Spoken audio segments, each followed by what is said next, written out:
She watched him through the glass walls of the conservatory for 7 years, loving him in the spaces between Latin names and careful silences. But love unspoken has an expiration date, and hers arrived with a letter offering escape.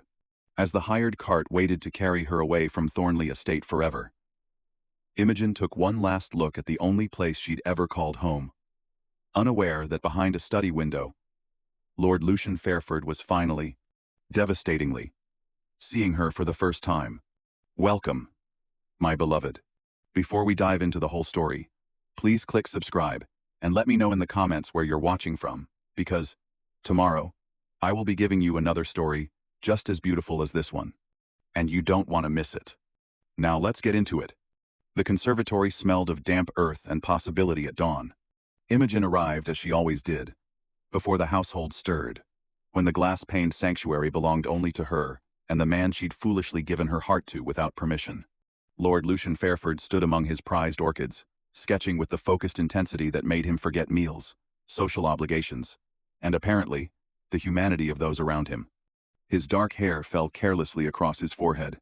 His shirt sleeves were rolled to his elbows in a way that would scandalize the ladies who occasionally visited from London, hoping to secure the interest of an earl's brother. "The phalaenopsis is dying," Imogen said quietly, setting down her basket of tools. He glanced up, and for a heartbeat, something flickered in his eyes, something warm that made her breath catch. Then it was gone, replaced by that familiar distant courtesy that kept her firmly in her place. "You're right. I've tried adjusting the humidity, but nothing works." He frowned at the wilting plant, as though it had personally offended him. Imogen moved closer, her worn cotton dress whispering against the brick floor. "You're overwatering. Orchids need neglect as much as care." "Rather like people, I suppose," he murmured absently, already turning back to his sketches. "Rather like me," she thought. 7 years of existing in his peripheral vision, useful as the tools she carried, as easily overlooked as the earthenware pots lining the shelves. She wondered what he'd do if she simply stopped coming. Would he notice her absence? Or would he merely wonder vaguely why his specimens weren't thriving as well? The letter in her apron pocket felt heavy as stone. Dr. Whitfield's offer represented everything she'd dreamed of. Recognition, independence, a life where she wasn't simply Harold Pemberton's daughter or Lord Fairford's invisible assistant. It represented survival, because loving Lucian Fairford was killing her, one gentle dismissal at a time. "I need to speak with you," she said, her voice steadier than her hands. "About my position here." Lucian set down his pencil with the careful precision he applied to everything. "Your position?" He looked genuinely confused, as though the arrangement between them had been so natural, so inevitable, that it never occurred to him it could end. "I've received an offer," Imogen began, pulling the letter from her pocket. Her fingers wanted to shake, but she wouldn't allow it. Not now. Not after 7 years of swallowing every feeling, every hope, every foolish fantasy. "From the Botanical Gardens in Bath. Dr. Whitfield is offering me a position as head gardener." The silence stretched between them like the distance between their worlds unbridgeable, absolute. Lucian took the letter, his eyes scanning the words with the same analytical attention he gave to his specimens. She watched his face for something. Anything, surprise, disappointment, the smallest indication that her leaving would matter. "Dr. Whitfield," he said finally. "I correspond with him regularly. He's brilliant, if somewhat unconventional." A pause. "This is quite an opportunity, Miss Pemberton." Miss Pemberton. After 7 years of dawn meetings and shared silences, of her hands in the same soil as his, of conversations about root systems that felt more intimate than any ballroom dance, he still called her Miss Pemberton with that polite distance that kept the world properly ordered. "I've accepted," she said, and the words felt like a door closing. "I'll need 2 weeks to ensure a proper transition. I've documented all the care requirements for each specimen, and I can train." 2 weeks? Something shifted in his expression. Too quick to read. "That's rather sudden. The position begins at month's end." She folded her hands in front of her, the way her father taught her when addressing the gentry. Respectful. Invisible. "I thought it best not to delay." Lucian moved to the window. his back to her. Outside, the April sun was burning off the morning mist, revealing the careful geometry of the estate gardens. Her father was already out there somewhere, tending to roses that would bloom for people who'd never know his name. "I suppose I should have anticipated this," Lucian said quietly. "You're far too talented to remain here indefinitely. Bath will benefit greatly from your knowledge." He turned then, and his smile was kind, devastatingly, insufferably kind. "I'm happy for you. Truly. You deserve recognition for your work." Recognition. As though that was what she wanted. As though 7 years of loving him could be reduced to professional ambition and a better title. Imogen wanted to laugh, or scream, or do something wild and unforgivable like tell him the truth, that she'd memorized the way he hummed while working, that his rare, genuine smiles felt like sunshine, that leaving him was going to hurt worse than staying ever did. Instead, she curtsied. "Thank you, my lord. That's very generous." "Lucian," he said, and there was something almost desperate in it.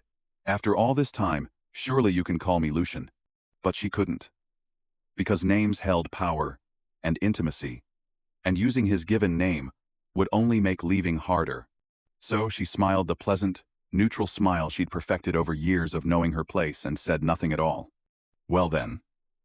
He cleared his throat, suddenly awkward in a way she'd never seen. "I suppose we should make the most of these final weeks.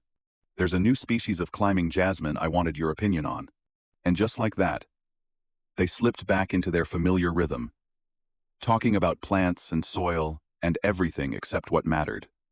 Imogen told herself this was fine. This was better. Even a clean break, dignified and professional. She didn't let herself cry until she was safely back in the cottage, with the door closed and her father still out among the roses.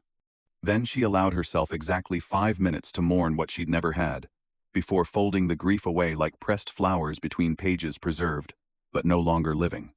The next morning arrived with rain, the kind that turned Thornley's grounds into a study of grays and silvers. Imogen stood at her bedroom window, watching water stream down glass, and thought about how she'd miss this view. Not the grand house with its imposing stone facade, but the conservatory that glowed like a jewel box at the edge of the formal gardens. Her father was already awake downstairs, the smell of his pipe tobacco drifting up through the floorboards of their small cottage. Harold Pemberton had served the Thornley estate for 40 years, and his daughter's entire life. The cottage came with his position, which meant, when she left, he'd be alone here, still tending someone else's roses. "You're thinking too loud," her father called up. Imogen smiled despite herself and descended the narrow stairs. Harold sat at their small table, the morning newspaper spread before him, though his eyes were on her. Shrewd and knowing. He'd always seen too much. "It's just rain, Papa." "It's just goodbye," he corrected gently. "And goodbyes are never just anything." He tapped his pipe against the ashtray, a gesture she'd watched 1,000 times. "I'm proud of you, Jenny. This opportunity in Bath, it's everything you've worked for. You'll be alone. I've been alone since your mother passed. Having you here has been a gift, not a requirement." His weathered hand covered hers. "Don't confuse my contentment with your obligation. I want you to live, girl. Not just tend other people's gardens." The words landed with uncomfortable precision. Wasn't that exactly what she'd been doing? Tending Lucian's conservatory, his dreams, his botanical ambitions, all while her own life remained carefully pruned into something small and manageable and safe. What if I'm making a mistake? The question escaped before she could stop it. Harold studied her with those eyes that had watched her grow from a girl sneaking books from the estate library to a woman pretending her heart wasn't breaking. What if you're not? What if this is the first real choice you've ever made for yourself?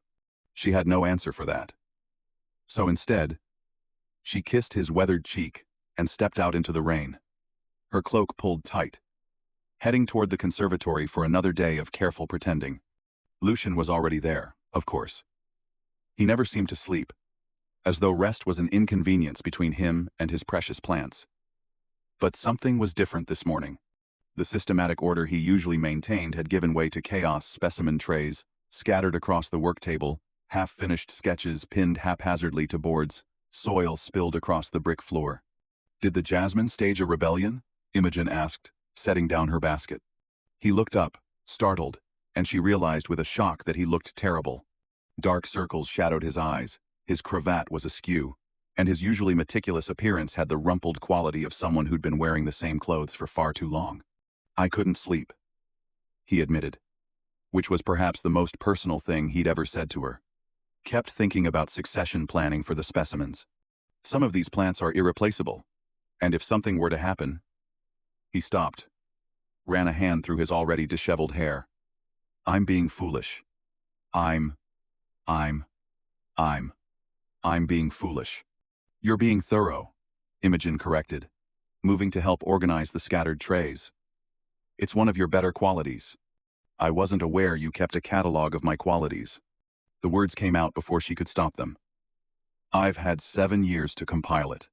The air between them changed, became charged with something unnamed. Lucian stared at her as though seeing her for the first time, really seeing her. And Imogen felt suddenly exposed in a way that had nothing to do with the rain still dripping from her cloak. 7 years? He repeated slowly. Since I corrected your Latin on the Rosa Damascena, she said, keeping her voice light. You were calling it Rosa Damascus, which would have been embarrassing in your correspondence with the Royal Horticultural Society. You saved me from public humiliation. I saved you from a footnote correction in a botanical journal. Hardly heroic. But he didn't smile. Instead, he moved closer. Close enough that she could smell the soil on his hands, the faint scent of the soap he used. Close enough to be dangerous. Why didn't you ever correct me before? Lucian asked, and the question seemed to carry weight beyond Latin classifications and botanical nomenclature. Imogen's breath caught. She could tell him the truth, that she'd been too shy at 19, too aware of the gulf between a gardener's daughter and an earl's brother. That by the time she'd found her courage, she'd already been half in love with him, and speaking up felt both terrifying and inevitable. Instead, she said, you looked so confident. I thought perhaps you were testing me. Testing you. He almost laughed, except there was no humor in it. Miss Pemberton, I've never been confident about anything in my life, except plants. And even then, I'm mostly guessing. He gestured to the chaos around them. Does this look like the work of a confident man? It looks like the work of someone who cares deeply about his life's work, she said softly. There's no shame in that. Something in his expression cracked, just slightly, like ice beginning to thaw. He said, and the words hung between them like the morning mist, transparent, fragile, and completely unexpected. Imogen's heart stuttered. My lord. Lucian, he insisted. Please, just this once, call me Lucian. That wouldn't be appropriate. Damn appropriate. The curse startled them both. Lord Lucian Fairford, who never swore, who maintained perfect decorum even when his orchids died. He was standing before her with desperation, written across his features like a language she'd never been taught to read. I'm sorry, I didn't mean. This isn't coming out right. What are you trying to say? He opened his mouth, closed it, then turned away with a sound of frustration. I don't know. I've been trying to figure it out all night. He picked up a sketch, set it down, picked up another. You announced you're leaving. And suddenly, everything feels wrong. The conservatory feels wrong. The specimens feel wrong. He stopped. The sentence died incomplete, hanging in the humid air between them. Except what? Imogen whispered, even though she knew she shouldn't push. Knew that whatever he was about to say could either heal her or destroy her, and there was no safe middle ground. Lucian turned back to her, and his eyes held something she'd never seen before. Vulnerability, confusion, and beneath it all, the first stirrings of recognition. Except that I've become so accustomed to you being here that I forgot to notice you were here. Does that make sense? Not particularly. You're part of the morning, he continued, the words coming faster now, desperate to be understood. Like the sunrise through the glass, or the smell of jasmine blooming, or, you're just supposed to be here, and now you won't be, and I don't know what to do with that. It wasn't a declaration. It wasn't even close. But it was more than he'd ever given her, and Imogen felt 7 years of careful control threatening to shatter like the glass walls surrounding them. "You'll find someone else to help with the specimens?" she said, fighting to keep her voice steady. "Someone probably more qualified than a gardener's daughter who learned from borrowed books." "I don't want someone else." The words came out fierce, almost angry. "I want." He stopped again, and this time the silence felt like a physical presence. Imogen waited, her heart a wild thing in her chest, hoping and dreading in equal measure. But Lucian didn't finish the sentence. Instead, he turned back to his scattered sketches, his shoulders rigid with some internal struggle she couldn't name. "I should let you work," she said finally, when the silence became unbearable. "Yes," he agreed, but didn't move. "The phalaenopsis needs attention. I'll see to it." She moved past him, close enough to brush his sleeve, and felt him tense at the contact. The orchid sat on its shelf like a judgment wilting, neglected, dying from too much attention of the wrong kind. Rather like her heart, Imogen thought, and almost laughed at the melodrama of it. The days bled into each other like watercolors in rain. Imogen documented care instructions with meticulous detail, training young Timothy Graves, the undergardener's son, who'd been selected as her replacement with a patience she didn't feel. The boy was eager but clumsy, breaking a clay pot on his second day, and nearly crushing a rare fern on his third. "Perhaps Lord Fairford should consider someone with more experience," Timothy suggested nervously after another mishap. "Experience is just repeated mistakes until you learn," Imogen assured him, even as she mourned the thought of her carefully tended specimens in his untested hands. "You'll be fine." But would Lucian be fine? That question haunted her through the increasingly awkward days. He'd grown distant again after their charged conversation, retreating behind professional courtesy like a man rebuilding walls he'd momentarily let crumble. Yet sometimes, she'd catch him watching her with an expression she couldn't read, hungry and lost and confused all at once. "You're torturing him," her father observed one evening over supper. "I'm leaving him," Imogen corrected. "There's a difference." "Is there?" "From where I'm standing, they look remarkably similar." She set down her fork with more force than necessary. "What would you have me do, Papa? Stay here forever, loving a man who sees me as useful as a trowel? Wait around hoping he'll suddenly notice I'm a woman and not just hands that happen to be good with plants?" Harold's eyes were gentle. "I'd have you be honest. With him, if you're brave enough. With yourself, if you're not." "I am being honest." "I'm honestly leaving." "You're honestly running," he corrected.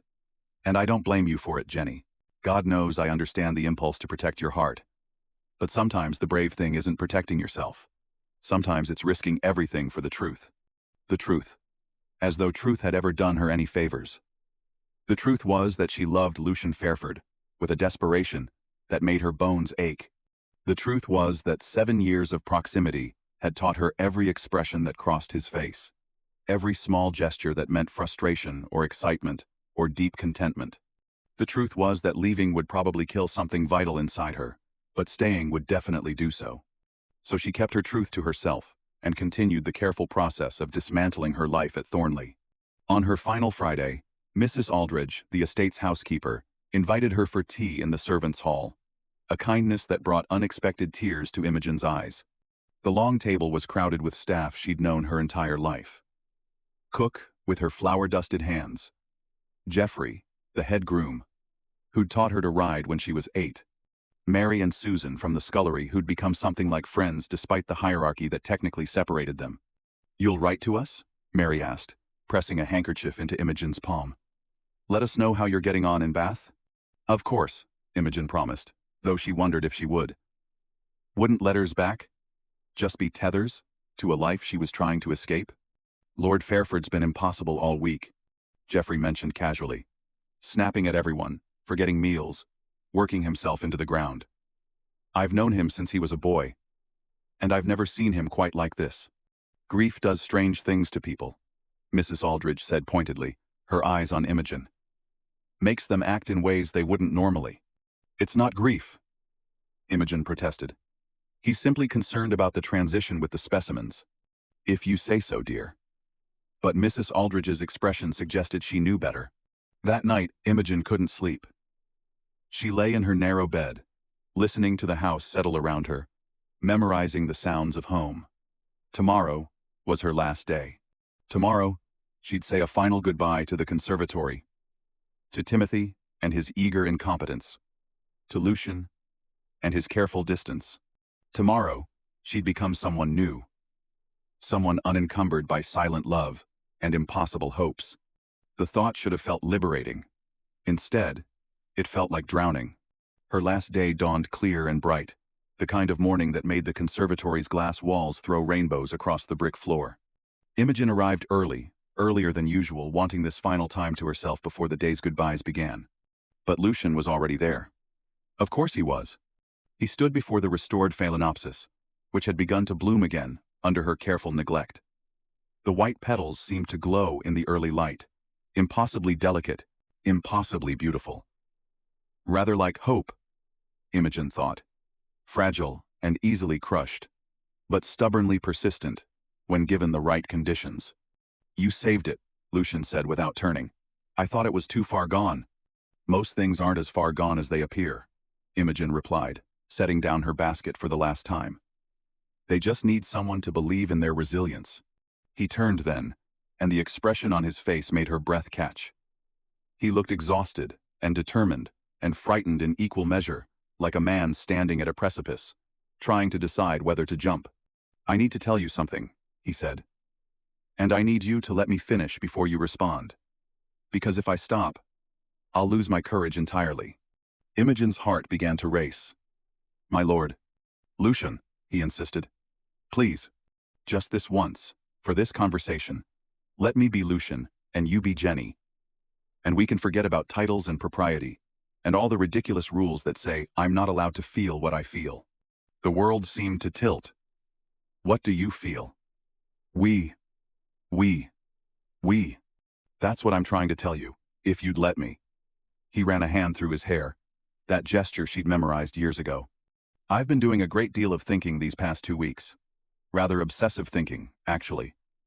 Mrs. Aldridge threatened to have the doctor called, because I forgot to sleep for 3 days. Lucian, I'm in love with you." The words tumbled out in a rush, as though he'd been holding them back so long they'd built up pressure. "I think I have been for years, except I was too blind and stupid, and buried in my own work to notice. Or maybe I noticed and told myself it was impossible. So I buried it deeper than any root system. But now you're leaving, and suddenly everything is crystal clear, in the most terrifying way possible." Imogen couldn't breathe, couldn't think, couldn't do anything, except stand there, while 7 years of carefully guarded hope tried to resurrect itself in her chest. "You're in love with me," she repeated, testing the words for truth. Desperately, completely, in a way that makes absolutely no logical sense. He moved closer, his eyes searching hers. "You're the gardener's daughter, and I'm supposed to marry someone appropriate, some earl's daughter with an adequate dowry and the right connections. But I don't want someone appropriate, Jenny. I want morning conversations about root systems. I want someone who corrects my Latin, and isn't afraid to tell me when I'm wrong. I want you." The words Imogen had waited 7 years to hear were finally spoken, and they felt simultaneously like salvation and devastation. Because wanting and having were different continents, and the ocean between them was made of social conventions, family expectations, and a world that didn't care about love when titles and bloodlines were at stake. "You can't want me," she whispered. "You're Lord Lucian Fairford, third son of an earl. I'm nobody." "You're not nobody." His voice was fierce. "You're the person who kept my orchids alive, when I was too distracted to notice they were dying. You're the mind that contributed half the observations in my botanical journals, though I was too self-absorbed to give you credit. You're the woman I've been in love with, while being too much of a coward to admit it, even to myself. Your family. My family is in London, concerned with social climbing and marriage alliances and maintaining the Fairford name. They haven't cared what I do for years, as long as I stay out of the way, and don't cause scandal." He caught her hands, and the touch sent electricity through her skin. "I have money of my own, Jenny. Not a fortune, but enough. Enough for us to live on, to continue the botanical work we both love. Enough to be happy." Happy. The word felt foreign, like a language she'd studied but never spoken aloud. Could she be happy with him? Could they really build a life together despite every rule society had written to keep people like them apart? "I've accepted the position in Bath," she said, even as her heart screamed at her to stop talking, to just kiss him and let the future sort itself out. "Dr. Whitfield is expecting me. Then I'll write to him. Explain that circumstances have changed." Lucian's thumbs traced circles on her palms, absent and devastating. "Unless," his expression faltered, "unless you don't feel the same way. In which case, I'll let you go, and we'll never speak of this again." "Don't feel the same way?" Imogen almost laughed. Except tears were threatening. "Lucian, I've loved you since I was 19 years old. I've loved you through every morning we spent together, every conversation about soil composition and proper pruning techniques. I've loved you so long and so completely that I forgot what it felt like not to love you." His face transformed hope and wonder and relief crashing together. "Then, because I thought it was impossible." The tears came now, 7 years of suppressed emotion finally breaking free. "Because I thought you saw me as useful, but unremarkable. Because loving you was slowly destroying me, and I couldn't watch you eventually marry someone appropriate while I stayed here, tending your plants and breaking my own heart, day after day." "There is nothing about you that's unremarkable," Lucian said fiercely. "You're the most brilliant person I know, and I've been a blind fool not to tell you so every single day for 7 years.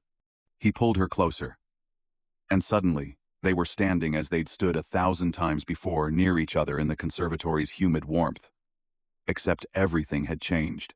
The distance between them had collapsed, revealing what had been there all along, waiting to be acknowledged.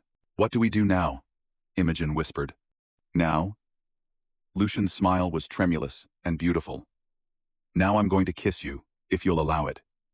And then we're going to figure out the rest together. Your family will object. Let them. Society will talk. They always do. We'll be scandalous. Good." His hand came up to cup her cheek. Infinitely gentle. "I've spent my entire life being proper and appropriate, and following every rule designed to keep people in their proper places. I'm done with that. I choose you, Jenny. I choose us." And then he kissed her, soft and tentative and perfect. It tasted like possibility and courage, and 7 years of waiting finally rewarded. Imogen kissed him back, pouring every suppressed feeling into the gesture, all her love and longing and desperate hope. When they finally broke apart, both breathless, Lucian rested his forehead against hers. "Stay," he whispered. "Please stay." But staying wasn't quite that simple. Imogen discovered, over the following days. Loving each other solved the emotional equation but complicated everything else.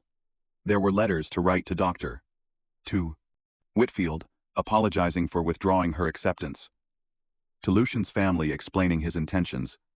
To various members of local society, who would inevitably have opinions about a lord marrying so far beneath his station. "We could elope," Lucian suggested one afternoon, half serious, as they worked side by side, repotting seedlings. "Run off to Gretna Green, like characters in a scandalous novel. Your family would never forgive you. They might surprise us." But his expression suggested he doubted it. The first response came from Lucian's eldest brother, the current Earl. The letter was curt. "Do what you want. You always have. Just don't expect the family to celebrate it." Not a blessing, but not quite a condemnation either, which, given the Fairford family's rigid propriety, counted as tacit approval. Lucian's other brother wrote more warmly, congratulating him and noting that it's about time someone in this family married for love instead of lineage. His sister sent a brief but kind note, promising to call when next she visited the countryside. The local gentry were less accommodating. Invitations that had regularly arrived for Lord Fairford suddenly dried up. Mrs. Cheltenham, who'd been angling to marry her daughter to Lucian for 3 seasons, cut him directly at church. The vicar, however, surprised everyone by offering warm congratulations and agreeing to perform the ceremony. "They'll come around," Imogen's father assured her, though his eyes held doubt. "Or they won't. And you'll build a new life anyway. That's what people do." The wedding was small, held in Thornley's private chapel with only immediate household present. Imogen wore a simple dress, nothing like the elaborate gowns society brides favored, and carried a bouquet of roses her father had cultivated specifically for the occasion. Lucian stood at the altar looking terrified and elated in equal measure, his cravat slightly askew in a way that was so perfectly him it made her heart ache. "I do," she said, when the moment came. "I do," he echoed, and slipped a gold band onto her finger with shaking hands. Mrs. Aldridge cried. Mary and Susan threw flower petals despite the vicar's protests about propriety. Geoffrey, the head groom, started a raucous cheer that echoed through the small chapel, completely inappropriate and absolutely perfect. And just like that, Imogen Pemberton became Imogen Fairford, a lady by marriage, if not by birth, and the wife of the man she'd loved in secret for 7 years. The estate provided them with a small manor house on the property, close enough to the conservatory for easy access, but far enough for privacy. It wasn't grand nothing like Thornley's main house, but it was theirs. They filled it with botanical drawings, specimen jars, and stacks of journals. They turned the back garden into experimental plots for testing cultivation techniques. They built a life that looked nothing like what society expected, and everything like happiness. "Do you ever regret it?" Lucian asked one evening, several months after the wedding. They were in their small parlor, him reading correspondence from fellow botanists, her sketching a new species they'd discovered on a recent collecting trip. "Regret what?" "Giving up the position in Bath. The recognition you would have had in your own right, independent of me." His expression was serious, concerned. "I never wanted to be another chain keeping you in place, Jenny." She set down her pencil and moved to sit beside him. "Do you know what I regret? I regret all those years I spent loving you in silence, too afraid to speak. I regret the time we wasted dancing around what was already there. But this," she gestured to their cluttered, comfortable life, "this, I don't regret for a moment. Even though society still whispers about us, especially because they whisper." She smiled. "We're a scandal, a gardener's daughter and a lord actually in love. It's terribly romantic. You're making fun of me." "Only a little." She kissed him, soft and familiar. "I love you, Lucian. Not your title, not your family connections, not what marrying you could give me. Just you, obsessive, plant-obsessed, occasionally oblivious you." "Occasionally?" "Frequently. But I've grown fond of your obliviousness. It's part of your charm." He laughed and pulled her closer, and Imogen thought about how strange life was. 7 years of silent longing had transformed into this easy affection, comfortable partnership, the kind of love that grew stronger through daily cultivation rather than dramatic gestures. Spring returned to Thornley, bringing with it the kind of morning that made everything feel possible. Imogen stood in the conservatory, their conservatory now, truly shared, watching light filter through glass walls onto newly sprouted seedlings. Behind her, she heard Lucian's footsteps, familiar as breathing. "The phalaenopsis is blooming again," he said, wrapping his arms around her waist and resting his chin on her shoulder. 3 flowers this time. I think it likes you better than me. I think it responds well to consistent care rather than anxious hovering." "Are you suggesting I anxiously hover?" "I'm suggesting you love intensely," Imogen corrected, leaning back into his warmth. "Which is one of the things I adore about you. Even when it drives the orchids to despair." They stood like that for a long moment, comfortable in the silence that had once been fraught with unspoken feelings. So much had changed in the year, since her near departure. The conservatory had expanded, incorporating new specimens from their joint collecting trips. Several prestigious botanical journals had published their collaborative papers, both their names listed as authors, finally giving Imogen the professional recognition she deserved. And, just last week, Dr. Whitfield himself had visited, offering them both positions as consultants for the Bath Gardens. "We could accept," Lucian said, as though reading her thoughts. "Travel to Bath regularly, consult on their collections. You'd get everything that original offer promised, except you wouldn't have to leave me to have it. Is that what you want?" "I want whatever makes you happy." He turned her to face him, his eyes serious. "I mean that, Jenny. Your happiness isn't negotiable." She touched his face, tracing the familiar lines she'd memorized years ago from a distance. "Anything. We bring Timothy with us sometimes. Give him proper training beyond what we can provide here." "You thought I'd forgotten about the undergardener's boy?" He's clumsy but eager, and with the right guidance, he could be brilliant. Everyone deserves someone to believe in their resilience. You're extraordinary, Lucian murmured, kissing her forehead. Do you know that? You may have mentioned it. Once or twice. Possibly every day since we married. I'll keep mentioning it then, just to be certain you don't forget. Outside the conservatory's windows, Thornley's gardens spread out in careful geometry, roses and hedgerows and winding paths that had defined Imogen's entire childhood. Her father was out there somewhere, still tending the grounds despite her repeated offers to help him retire. He claimed the work kept him young, and besides, he liked being close by to spoil any future grandchildren. Do you ever think about it? Lucian asked suddenly. Imogen had thought about it. More than once, in the quiet hours before dawn. She'd wondered about that parallel life, the one where she'd climbed into the cart and rolled away from Thornley forever. Would she have been happy in Bath? Would the ache of leaving Lucian have eventually faded? Or would she have carried it like a scar? I think we would have found our way back to each other eventually, she said finally. Maybe not as quickly. Maybe with more pain along the way. But some things are inevitable. Like plants growing toward light. We were always growing toward each other, even when we didn't realize it. That's beautiful. Did you read it in one of your poetry books? I'm being sincere, and you're mocking me. I'm loving you, Lucian corrected. Which involves a healthy amount of affectionate mockery. It's in the marriage vows. Didn't you pay attention? She swatted his arm, laughing, and he caught her hand and kissed it, a gesture that still made her heart flutter after all these months. They returned to work then, side by side as they'd always been. Except now the silence was full rather than empty. Companionable rather than laden with unspoken longing. The conservatory's glass walls held their shared life like a terrarium, carefully cultivated, tenderly maintained, growing more beautiful with each passing season. Outside, the world continued its gossip and judgment, but inside, Imogen and Lucian built something rare. A love that had survived 7 years of silence and emerged stronger for the waiting. And when Imogen caught Lucian watching her later that afternoon, his expression, soft with wonder, as though he still couldn't quite believe she was real, was staying. She thought about that moment he'd watched her leaving from his study window. The moment everything had changed. Jenny? Lucian called from across the conservatory. Come, look at this. I think we might have a hybrid. Coming, she called back, and crossed the brick floor toward him, toward the life they'd built from seeds of patient longing.